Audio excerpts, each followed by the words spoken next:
Coaching संस्थानों में वर्चस्व की लड़ाई को आज समझेंगे।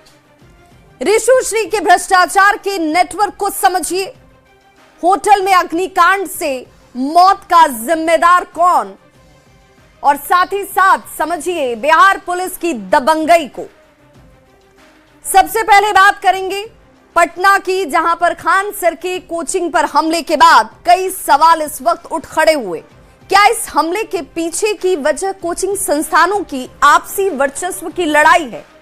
क्या कोचिंग संस्थानों में एक दूसरे को नीचा दिखाने की होड़ है? क्या बिहार में कोचिंग संस्थान बेलगाम है? शिक्षा मंत्री मिथिलेश तिवारी का बयान भी इसी तरफ कुछ इशारा कर रहा है। देखिए हमारी ये रिपोर्ट।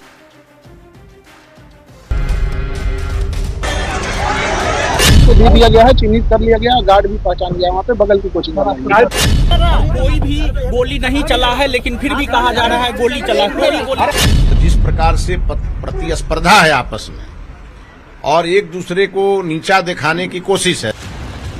खान सर का जीएस ग्लोबल स्टडीज कोचिंग एक ऐसा नाम जिसे हर कोई जानता है। खान सर और उनकी कोचिंग का डंका हर कहीं बजता है। स्टूडेंट खान सर के दीवाने हैं, लेकिन खान सर के इसी कोचिंग संस्थान में तोड़फोड़ और हमले की तस्वीरों ने सबको डरा दिया। इस घटना ने सबको चौंका दिया, लेकिन अब इस हमले और तोड़फोड़ की परतें खुलती जा रही हैं। क्या इस हमले के पीछे तो कोचिंग संस्थान के वर्चस्व की लड़ाई है? ये सवाल इसलिए उठ रहा है क्योंकि पुलिस ने इस मामले में ज्ञान बिंदु कोचिंग के डायरेक्टर रोशन आनंद के साथ उनके दो सहयोगी अभिषेक और गौरव को गिरफ्तार किया है।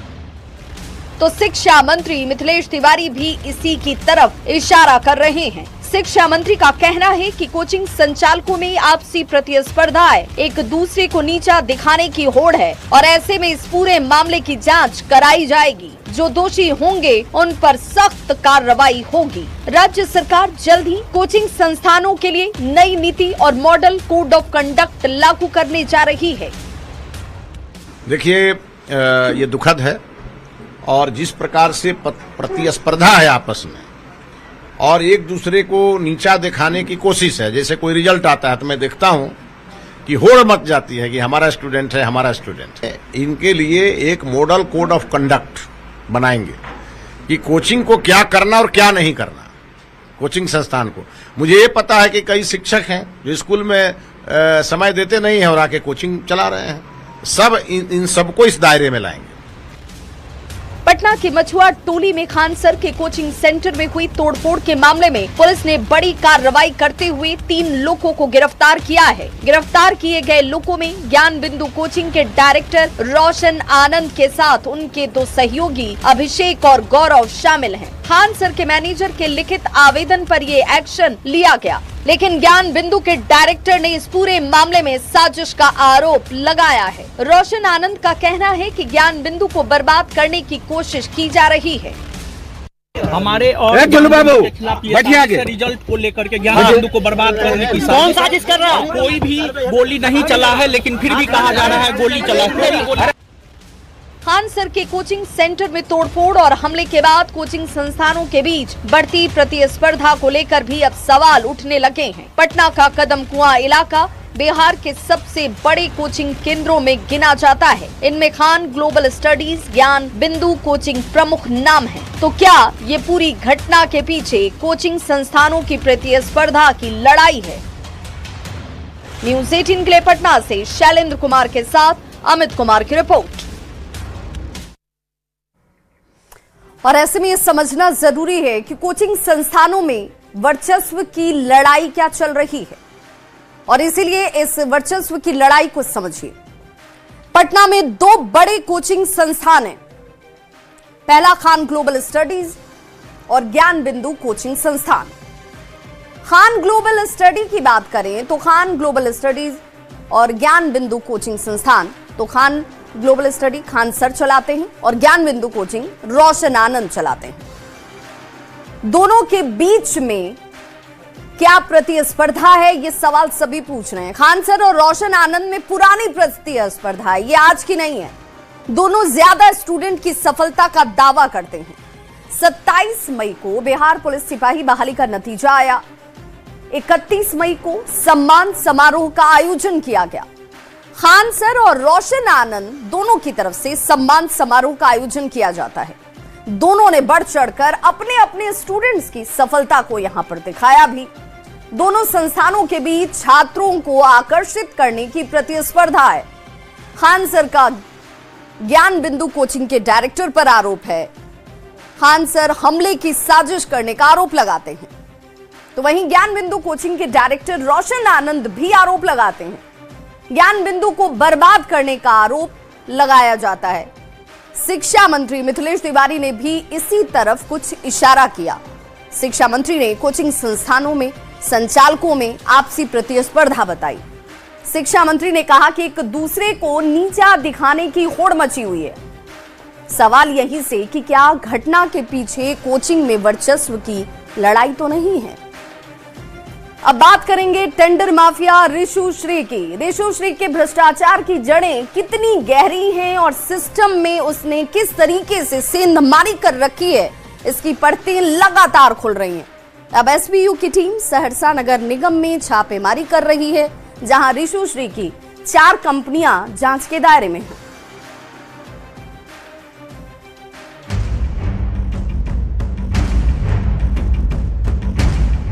ये वही चेहरा है जो दलाली और घुसखोरी का मास्टरमाइंड है। रिशु श्री के भ्रष्टाचार का नेटवर्क कितना गहरा है, कितने अधिकारी और इंजीनियर उसके नेटवर्क में शामिल हैं, जांच एजेंसियों के लिए ये पता लगाना बड़ा टास्क है। जांच एजेंसियां अब हर कड़ी को जोड़ने में जुटी हैं। हर दिन नए खुलासे इस मामले को और गंभीर बना रहे हैं। टेंडर माफिया रिशु श्री से जुड़े मामले की जांच एसवीयू ने अब तेज कर दी है। एसवीयू की टीम ने सहरसा नगर निगम कार्यालय में जाकर रिशु श्री की कंपनी के दस्तावेजों की जांच की। एसवीयू की टीम ने सहरसा नगर निगम में 2023-24 के टेंडर दस्तावेजों की जांच की है।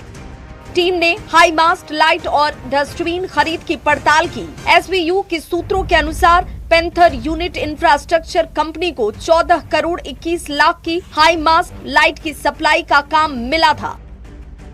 नगर निगम ने 125 high mast light, 200 tricycle, 330 litre क्षमता वाले डस्टबिन और वेस्ट कंटेनर सहित अन्य सामानों की खरीद की थी। अब 14.21 करोड़ के हाई मास्ट टेंडर पर सवाल खड़े हो रहे हैं। रिशु श्री से जुड़ी 4 कंपनियां जांच के दायरे में हैं। एसवीयू की टीम कैश बुक और भुगतान अभिलेख साथ लेकर गई है। लाइट जो है 20 ट्राईसाइकिल, 330 लीटर क्षमता वाले डस्टबिन और वेस्ट कंटेनर सहित अन्य सामानों की खरीदारी की गई थी। और एसबीयू की टीम ने नगर आयुक्त प्रभात कुमार झा से संबंधित टेंडर दस्तावेज, कैश बुक और भुगतान से जुड़े अभिलेख जो है वो अपने साथ लेकर कार्यालय पटना पहुंची और उसकी जांच जो है वो टीम कर रही है। और बताते चलें कि इसके अलावा अगर हम बात करें तो रिशु श्री से जुड़ी हुई दूसरी जो तमाम जो दस्तावेज हैं उसको भी एसबीयू की टीम जो है वो खंगाल रही है। सबसे बड़ा सवाल ये है कि रिशु श्री के और कितने राज हैं जिसे पर्दाफाश करने में एसबीयू जुटी हुई है। एसबीयू की जांच में इन सारी चीजों का खुलासे के बाद सबकी निगाहें इस बात पर टिकी हैं कि आने वाले दिनों में इस चर्चित टेंडर घोटाले में और किन किन नामों का खुलासा होता है। न्यूज़ 18 के लिए पटना से अमित कुमार की रिपोर्ट। और ऐसे में रिशु श्री के इसी भ्रष्टाचार के नेटवर्क को समझना जरूरी है। रिशु श्री के भ्रष्टाचार के इस नेटवर्क को जरा समझिए। सहरसा नगर निगम में भ्रष्टाचार की जड़ें हैं। सहरसा नगर निगम में टेंडर दस्तावेज की जांच इस वक्त चल रही है। हाई मास्ट लाइट और डस्टबिन खरीद में झोल साफ नजर आता है। पेंथर यूनिट इंफ्रास्ट्रक्चर कंपनी को सप्लाई का काम दिया गया। 14 करोड़ 21 लाख की हाई मास्ट लाइट की सप्लाई की गई। 200 ट्राईसाइकिल, डस्टबिन और वेस्ट कंटेनर की खरीद भी इसमें है। 14.21 करोड़ के हाई मास्ट टेंडर पर अब सवाल खड़े हो गए हैं। रिशु श्री से जुड़ी 4 कंपनियां इस वक्त जांच के घेरे में हैं, इसी दायरे में वो आ रही हैं।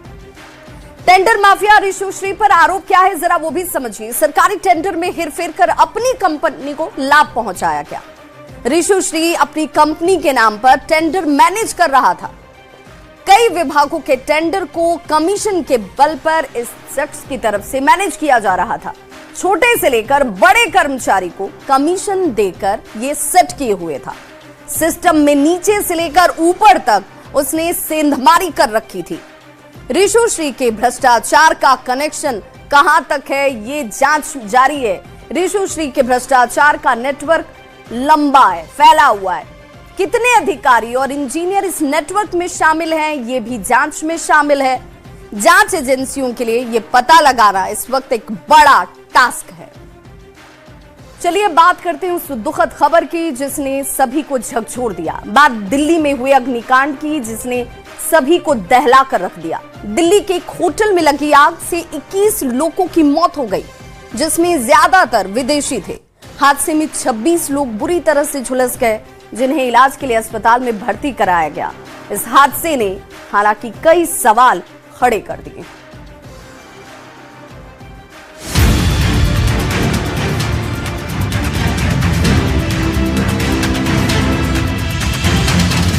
तस्वीरें विचलित करने वाली हैं, लेकिन दिल्ली के दिल मालवीय नगर की यही खौफनाक हकीकत है।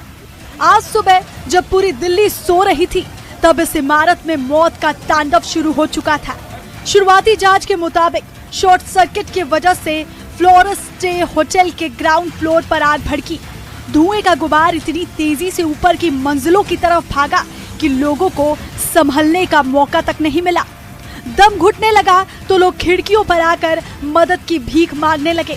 अपनी जान बचाने के लिए कई लोग तीसरी और चौथी मंजिल से सीधे नीचे कूद गए। वहां से हमारे सामने जो एक लेडी जो देखने में मद्रास साइड की लगी, वो 3rd फ्लोर से जो डायरेक्ट नीचे कूदी। उसके बाद 3 लोग और कूदे। जो इसका जो बेसमेंट का रास्ता है, उसका जो शटर है वो लॉक था। उसको जो फायर ब्रिगेड वालों ने जो तोड़कर काटकर जो निकाला, वहां से लगभग 5-6 लोग जो निकल कर आए, जिनको ये बताया गया शुरुआती उसमें कि ये लोग जो डेड हैं। हादसे की खबर मिलते ही दमकल विभाग और पुलिस की टीमें मौके पर पहुंची। युद्ध स्तर पर रेस्क्यू ऑपरेशन शुरू हुआ। 37 लोगों को इस जलती हुई इमारत से सुरक्षित बाहर निकाल लिया गया, लेकिन तब तक बहुत देर हो चुकी थी। इस भीषण अग्निकांड में अब तक 21 लोगों ने अपनी जान गंवा दी है।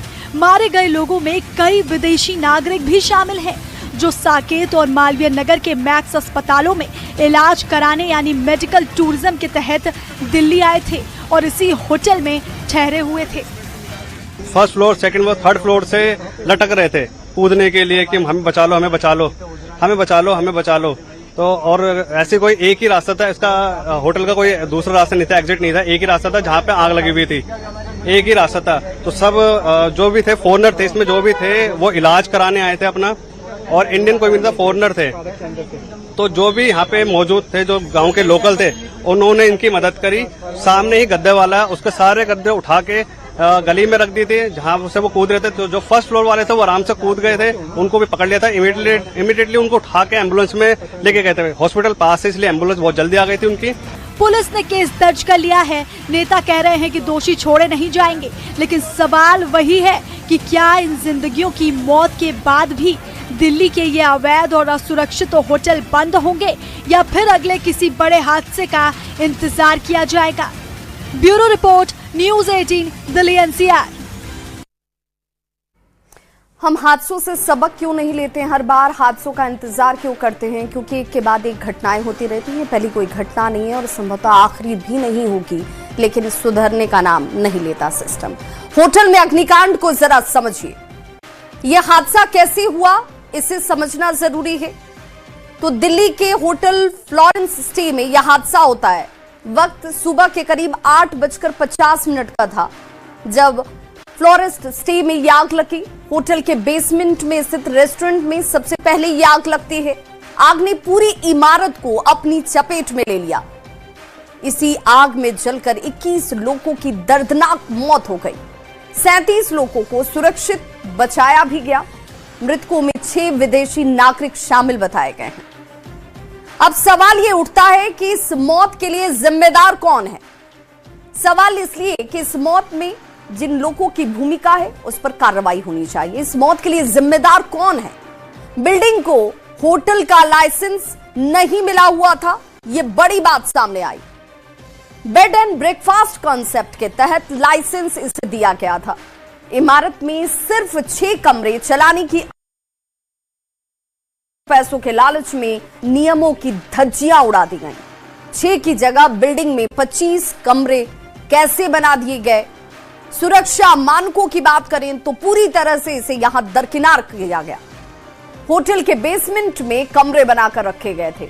बेसमेंट में वेंटिलेशन का कोई नामो निशान नहीं था। बेसमेंट में रेस्टोरेंट अवैध तरीके से चलाया जा रहा था। रेस्टोरेंट चलाने का लाइसेंस भी नहीं लिया गया था। होटल बिना वैध फायर एनओसी के ही यहां पर चल रहा था। दिल्ली में होटल नियमों की अनदेखी बार बार कर रहे हैं। सुरक्षा मानकों का पालन यहां इन होटलों में होता हुआ नजर नहीं आता। फायर सेफ्टी नियमों की बात करें तो उसका भी पालन यहां पर दिखाई नहीं देता है। अगर नियमों का पालन होता तो यह हादसा टाला जा सकता था। दिल्ली कई बार हादसों की गवाह रही है। 1997 में दिल्ली में उपहार सिनेमा कांड आप सभी को याद होगा। 2019 का अर्पित पैलेस होटल हादसा, लेकिन तब भी सबक नहीं। 2026 में मालवीय नगर का ये अग्निकांड। और दिल्ली में हादसे बदलते हैं, तारीखें बदल जाती हैं। नहीं बदलती तो कंक्रीट के जंगलों में छिपी हुई ये लापरवाही नहीं बदलती। बात करेंगे बिहार में खाकी को शर्मसार करने वाली 2 तस्वीरों की। पहली नवादा से, जहां चौराहे पर ट्रैफिक पुलिस एक युवक पर जानवरों की तरह लात घूंसे बरसाती नजर आई। वहीं दूसरी मोतिहारी से आई, जहां एक दारोगा साहब को वर्दी की हनक में 200 का आम इतना मीठा लगा कि उन्होंने फल दुकानदार और उसके बेटे को सरेआम पीट दिया। देखिए हमारी रिपोर्ट।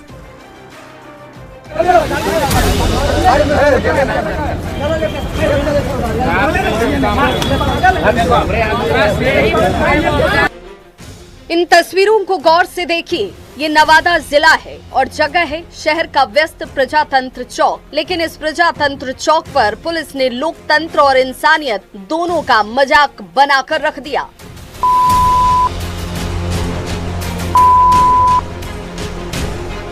एक बाइक सवार युवक को ट्रैफिक पुलिस के जवानों ने घेर रखा है। कसूर चाहे जो भी हो, लेकिन सजा देने का ये हक इन्हें किसने दिया? कोई लात चला रहा है, कोई थप्पड़ मार रहा है, तो कोई घूंसे बरसा रहा है। पुलिस कर्मियों की इस दबंगई को देख वहां अफरा तफरी मची है। लेकिन कहते हैं अब ऐसे में बिहार पुलिस की दबंगई को भी समझना जरूरी है। तो बिहार पुलिस की ये दबंगई समझिए। पुलिस पीपल्स फ्रेंडली होने का दावा करती है।